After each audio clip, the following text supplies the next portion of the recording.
So, hey everybody, we are here with Multiversity and Ola Orebiyi, who is the star or one of the stars of a Slamdance film, Brixton Tale, which is an amazing film. An amazing film. Good afternoon, Ola. Hey, good Uh, afternoon. so we're gonna just pick your brain for about a half an hour about your role. We love. I mean, I know I loved the film. Um, and my one of my colleagues said it was a bit stressful. It was a bit stressful there for a little bit. Yeah, so we're gonna dive right into it. With our first question. Well, let me introduce us. I'm Jonita Davis. And beneath me is Avia Knighton, and then next to me is Mike over here, Mr. Advi. So, Nice to meet and Mike has our first question. I just want to say great job. I just had my second viewing of it this morning before I got into this. So I just want to say you stressed me out. But I want to know what were your initial thoughts when you got the script and you read through everything? How did you feel once you processed what this movie was going to be? My initial thought, I would say, was I was just excited. I was just excited because I graduated from drama school not too long before a Brixton Tale, and I was just excited to have a job. I just wanted a job. I got a job. But I think the other side of my excitement was it was like a process because it's about Brixton. I've grown up in a place called Catford, which is not too far from Brixton. So it was just something that I thought, yeah, I would like to get involved in this. And these characters are real. Like these are people that I know, people that I've known, or people that I've grown up with, or some parts of Benji are kind of similar to myself. And yeah, just it was so close to home that that got me excited initially anyway, you know. And after reading the whole script, it was just let's go. Do you know what? To be honest, I kind of did think I don't know if I can do this just because I mean Benji is so he starts off a certain way and then he ends up almost like a completely different way to how he started up. So I'm like, this is a journey. This is a real journey, and as an actor, I'm excited to play this journey.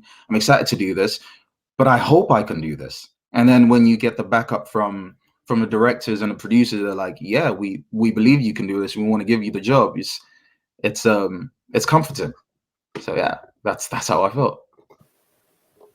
Thank you. And I like the fact that you said the team was behind you and they actually gave you that encouragement to actually Mhm. do this. So I think that's exciting to hear. Thank you for answering. Thank you. Avia. My question is, coming out of drama school and this being, being your first lead role, did you feel like any type of pressure? Was it like a good type of pressure? Like you were saying, let's go. Like what was going through your mind through filming, being your first leading role? Do you know what? It was a little bit of let's go to start with. Like I was ready. Like when you're kind of this is what you train for, Mm. And I've been waiting for this, and then it's here. So I'm really excited. Let's go. I want to do this. And then when you realize that you're actually doing a job. Like this is not like in drama school with people that you've trained with for 3 years. This is with there's nobody else that you've known on this set before. This is real. It kind of went from let's go to kind of like, oh snap. Like this is yeah, I have to bring my A game to this. But when those nerves kind of settle down a little bit, like I remember I was always turning to my mom, like, yeah, mom, I've trained for this, but I'm kind of nervous. I can't lie to you. And my mom's just like, I've seen you act. You can do this. I know you can do this. To have my mom as well saying that to me, it was just like, okay, cool. I know I could do this, and I could do this. Let's Let's all the research that, and I love, you get taught in drama school to do a lot of research. You have to play this character right. You have to not just want to play a role, but just be real. Like, what are the real emotions of this character? Yeah, so it kind of went from super excitement to, oh wait, we actually have to act in front of a screen all the time, to then, this is what I trained for. I'm really excited about this, and people have believed in me to be able to do this. I can do this. I know I can. It's kind of like psyching yourself up, and then the first day on set, man, it was just amazing. I think I was in awe it still happens, but that day I was just in awe for a few minutes at least, just looking at everybody doing their job and being so excited. We all felt like kids. I don't know how to explain it. We just felt like kids, just excited to do something. Yeah, I feel like a kid right now reliving it. I have a question about the story and some of the reactions that have been out there so far. I don't know if you've read any of them. There are people I've read a couple people. They're like, "Oh, these lovers," and I'm like, I'm not sure if that's a characterization. That's a proper characterization of Leah and Benji being lovers. Mm. What would you call that relationship that they have in this movie? Would you call it love, or is it something else? I think, I think it's majorly infatuation. I think they're both kind of really infatuated with each other. I think Leah has something to do. She has a story to tell, and Benji kind of seems like the perfect subject of this story that she has to tell, the story that she has to film. And then there's Benji, who he has this dream. He's grown up in this surroundings, grown up in Brixton, but Benji doesn't feel like he's going to end up in Brixton. It feels like, okay, the experiences of Brixton are probably there to kind of help him in life, but he's not going to end up here in Brixton. So when they kind of come together, it's kind of like they're both necessary for the next stage of each other's lives. So did they fall in love? I don't know. I think Benji probably thought that that they were falling so incredibly deep for each other. Maybe he completely convinced himself that she was really falling for him. And so as things kind of play out, his emotions and how he feels as time goes on is real. Are they lovers? Are they friends? Are they best friends? I don't think they're best friends. I think he thinks that they're friends. But in terms of lovers, I don't know if they actually got as deep as probably he thought that they were. Sounds really cryptic, but I hope that makes sense. It does. It actually completely does, because I think this whole film is about the illusion that he's living and the illusion that she's creating. Yes. And I just, part of it is I'm wondering, she's not seeing the harm in anything she's doing really until the consequences really come down. I don't want to give too many spoilers for people who hadn't seen it yet, but toward the end, when the consequences really, really happen, it doesn't seem like she really feels anything until that moment, and then it's like, okay, but your life is not affected at all. So I watched it with I kind of watched it with like some guys that are really close to me. I call them my brothers. We've kind of grown up together, and one of my close friends as well. And throughout the whole thing, they were all like, what is wrong with? I also don't want to kind of give out spoilers, but they kept going, what are you doing? What's wrong with? Why? How do you not see the problem in what you are doing? How can you not get it? And it was so crazy, because I'm like, don't know how to react. I'm like, yeah, how do you not see? And I'm looking at myself and I'm like, wait, Benji, how do you not see the problem in this right now? What is wrong with you? So it was, I don't know, it was crazy to see people's reaction watching this. And then it was kind of crazy stepping out of like Benji and stepping into Ola and going, yeah, seriously, what's wrong with this kid? What's wrong with these kids? And this is real life. What are you playing with? So yeah, I completely get that. Yeah, I wanted to shake you. I wanted to reach through the screen and like, stop it, stop. Yeah, I would like when it got to midway of the movie, I was just like holding my chest, like, are you serious? Like, come on, man. Like, and I'm trying not to be mad at Leah, and I'm just like, come on, like, so crazy. Yeah, I was just shaking my head. It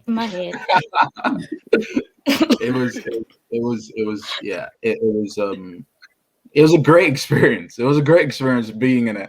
And I think like when you kind of see it put in chronological order, because I don't think we didn't film in chronological order, but when you see it put together in chronological order, you're kind of like, yeah, it was good that we didn't film this in chronological order, because I might have kind of stepped out of Benji a few times and be like, seriously, dude, just seriously, like, come on.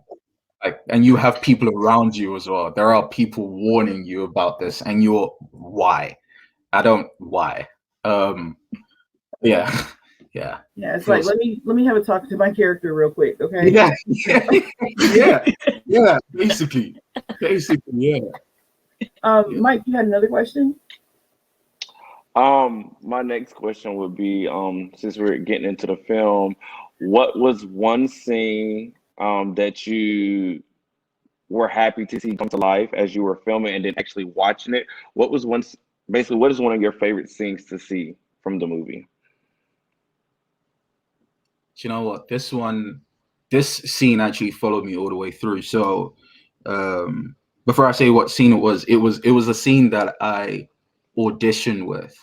I remember the first audition going to Lucy Rand, the casting director, going to her office and doing this scene, and I was only half aware of what the film was about, what the whole story was about. And then when we went to the callback auditions and then the sort of like screen tests and stuff like that, and the chemistry read, I did this scene again. And then when we then filmed this scene as part of the whole thing, it was just, I don't know how to put it. It's almost like, when you watch a movie and you see the character train for something, like let's say it's a fight, train for a fight, get to the day of the fight, then win the fight, and then step out of the fight afterwards and kind of go, wow, I just did that. It was a scene between Benji and Archie, pretty close to the end. I think it was pretty much at the end, when I don't want to give it away, but it's the scene between Benji and Archie when they just sat opposite each other and Archie almost does not know what's going on. I think you get it when I say that, but Archie doesn't know what's going on. Archie kind of thinks he's in like a TV show. That scene, when they say that you could hear a pin drop, we could literally hear a pin drop. And what was so crazy is that we filmed 2 scenes that day, and the other scene was in another room with like a bunch of extras, right? And when we were filming this scene, I think it was before we filmed that scene. So we were filming this scene. This is my favorite scene. And, they were asking everyone to be quiet. And we got into the scene and we're filming the scene. And even after we finished the scene, everybody was still quiet. And I didn't know if that was a good thing or not. But we had planned for that scene so much because it was touching on something. It was touching on sort of like this mental awareness that we needed to have about people in that kind of situation.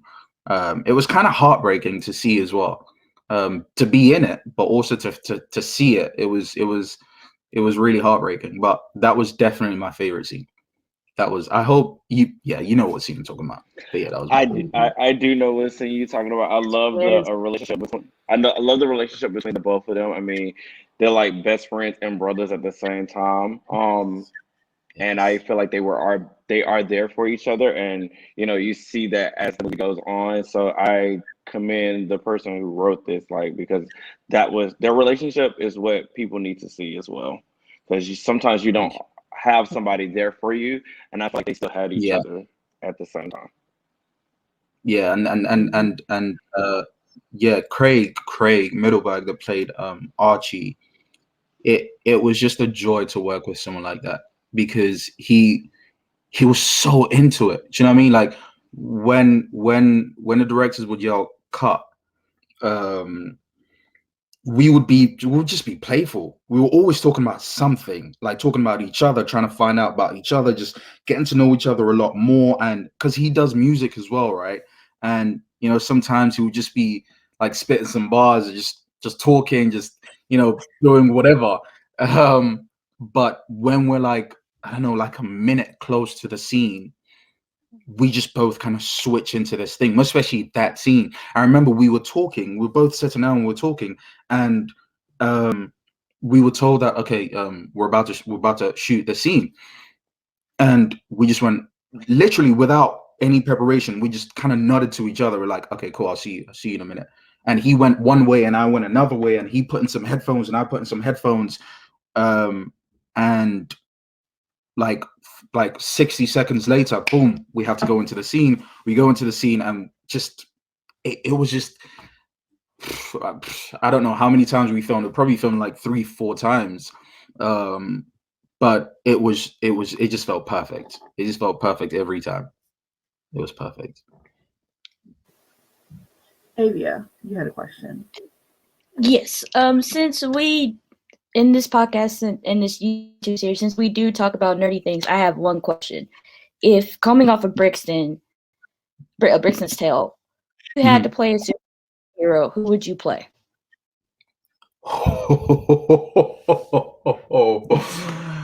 Ah, I don't. I love Marvel superheroes so much, and I mean, I think watching it, this might sound like, I don't know what it's gonna sound like, but watching Captain America: Winter Soldier, I think that's where the first time we saw Black Panther. It's the first time we saw T'Challa, and I remember I was in drama school when I went to watch this in a cinema with my friends, and we used to kind of go to the cinema every week.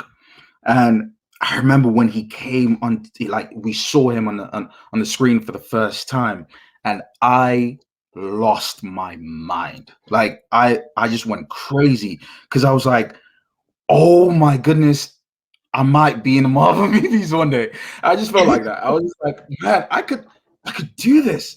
I could be in Wakanda one day, and yeah, so probably, I mean, even if, because that's I mean, that's a massive mantle. God rest his soul, he did such a great job. He was such a brilliant actor, man, honestly. But even if it's not that mantle, something like that. I saw like Spider-Man Into the Spider-Verse, and I was like, oh man, I could play this as well. But I mean, I like, I've worked with Tom Holland, and again, he's a brilliant actor. So I was like, man, I'm gonna have to get as nimble as this guy to kind of play this role. But yeah, probably T'Challa. Probably T'Challa. Cool. I love that answer. I really, really do. Yeah. I do want to add, you mentioned Tom Holland, and I did get to screen Cherry. Yes. That is a wild movie, and I cannot see Tom as Spider-Man ever again after seeing that. Yeah. What was it like working with him in this and you know, knowing what we know about him being Spider-Man, and you know, then doing this film with him where he is a vet with mental illness problems and drug addiction and just not the person we know him to be. Was that like, how different was that, or you know, how was it working with him? Period. He's a really lovely guy.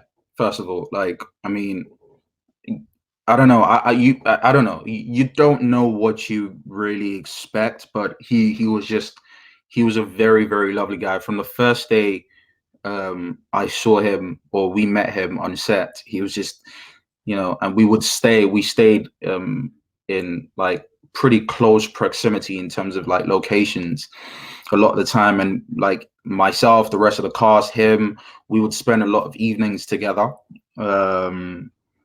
So he was really lovely. And of course, having seen him in Spider-Man, like I don't know about you guys, but he's been my favorite Spider-Man. Maybe also because I'm like, oh, he's from England, so I'm like really rooting for him. But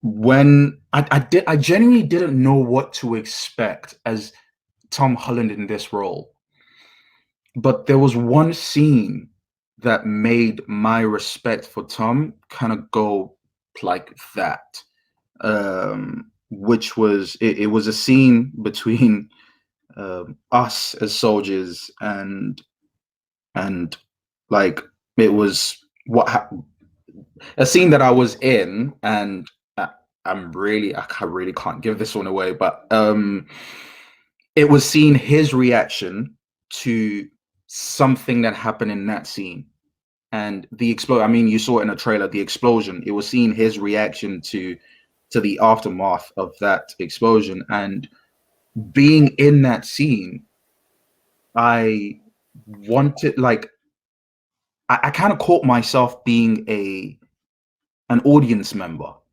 Like I was watching him, and I was like, this is what it looks like when you really get into a character. It's like he completely threw away the Spider-Man. It was like, I'm not Spider-Man in this moment, which is, I mean, people recognize you as Spider-Man. And my little cousins back home had moved to Canada, and I told them, oh, I'm in Morocco, and they're like, oh, with this person? I'm like, yeah. Like, oh, uncle, you know how much I love Spider-Man? I'm like, okay, cool, I'm gonna ask him.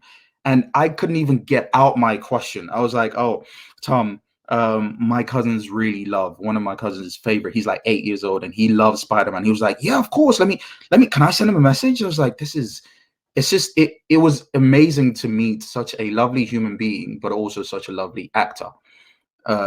Everybody was lovely in that set, if I'm to be honest with you. Like, everybody, we still talk, like myself and some of the cast members, we still talk now, and go, man, I miss, it was like a year and a half ago, but I miss it. I really miss it. So yeah, I was super impressed. I was really impressed with everything, with the production, with the actors, all of the actors, even like, because Jeff was there as well, Jeff Wahlberg, and just to meet him as well, really lovely person. It was a great experience, man. It was a great experience. It was a great movie, and like it, well, like Brixton Tale. I think both movies are amazing and transformative and so deep. I mean, so deep. So, what's next for you? What is next? You know, I'm looking forward to whatever is next. I think right now it's like I'm really enjoying this because like, okay, so Brixton Tale and Cherry, and you know, there's another film called Limbo that's doing pretty well as well. Like, just to have all those kind of three come out roughly around the same time, it's, I can't explain it, because you kind of sit at home for so long. You like, you know, we've had lockdown for over a year, and it's like, God, what's going on? Like, it's just radio silence, and then boom, like that, in months, everything's just coming out, and you getting kind of good reviews. Like Limbo is doing pretty well, and Cherry's out, and Cherry looks like people like it, and Brixton Tale's out and people like it. So I'm just like, I hope people see this and people go, yeah, I think we could trust this guy with another role. That's what I'm really hoping for right now. But yeah, I'm kind of taking the time to kind of bask in this, enjoy this right now, and hopefully something good comes out of it. Cool. Either Mike, Avia, you guys have another question?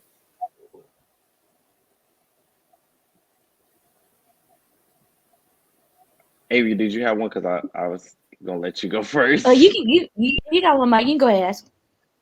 Oh, I was gonna ask, like, what other genre would you like to tap into? Like, do you have a favorite genre? And I mean, I was gonna ask also, like, do you have a favorite movie or TV show currently right now as well? I think I kind of watch things. What's crazy is that I actually watch a lot of documentaries more than anything. I don't like. I get so excited, like a little kid. I get so excited when I go on Netflix and I see a new documentary is out. I don't know why. I just something about real life and things happening in real life. Maybe it's history or just anything just gets me so excited because I'm like, this is where I learn a lot from. I learn a lot from how people act, how people behave, and just see little sort of nuances about people, what they do that they don't know that they are doing. And if as an actor I'm able to portray that, there's some sort of subtle reality about that. So I watch a lot of documentaries. I was watching one called like Spycraft on Netflix recently. I'm about to finish that one, and then I've got some others kind of stored up. My mom watches a lot of movies. I can walk into my mom, but I could go and see my mom walk into a room any point. She's watching a movie. She probably doesn't know what it's called. She probably doesn't really know what it's about. It's just a movie. And every time I ask her, so why you like, what made you watch it? She goes, you're an actor and people in their house are going to be watching you someday. So I'm just going to watch every movie. I'm like, I don't know how they kind of correlate, but okay. What other genre? I think,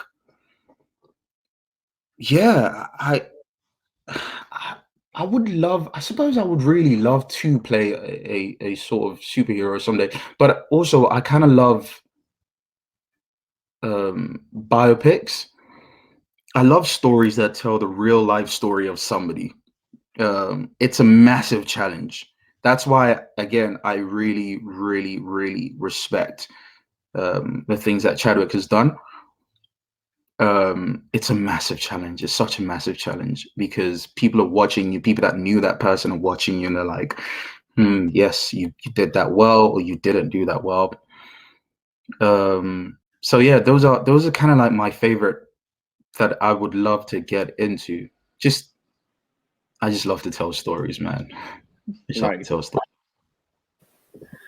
I love that. I suggest superheroes. Yeah. DC, it's not Marvel, but Static Shock, maybe. See that fight between DC and Marvel, right? I don't like. I've grown up. I don't want to say the wrong thing, so I'm going to remain political here. I just love superheroes because I don't know how this is going to affect me later on. They might be like, "Oh, so you said you don't like DC, or you said that you prefer this, right? You said that 10 years ago, but we are still listening." Yeah. So I'm just going to go. Whichever one comes, I will take it. I respect that. And yeah, I see you. I think you'd be good in Chadwick Boseman biopic if they, when the time comes. I think. Yeah. I think Amazing. that'd work. Avia, any last questions? Yeah. One last question. What I always believe in, learning something new every day. Coming from this experience with the Brixton Tale, what was the one thing that stood out to you that you learned from filming? I mean, in in the home that I was raised anyway, I was raised to respect people and to kind of appreciate whatever people have to offer, especially like in a professional surrounding.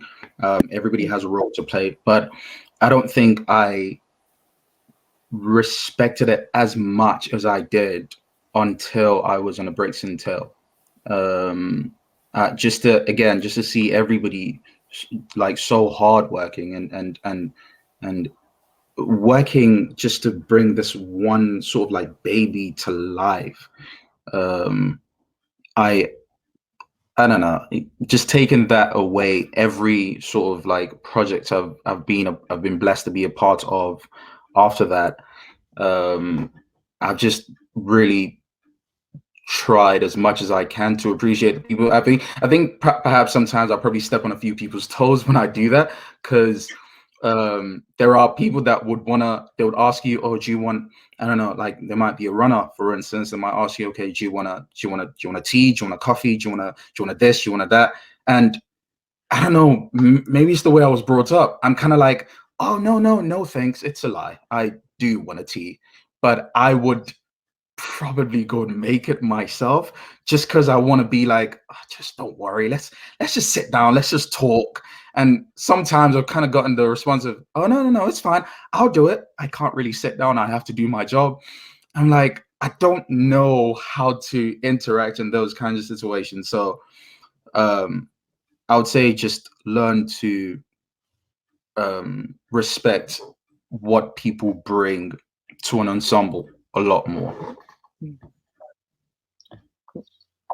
I love that. I love that. And I think if we had more of that behind the scenes type of camaraderie and like mutual respect for people, there'd be a lot of these problems that are happening in Hollywood, I know for sure would be squashed. So I wish everybody had that kind of mentality. So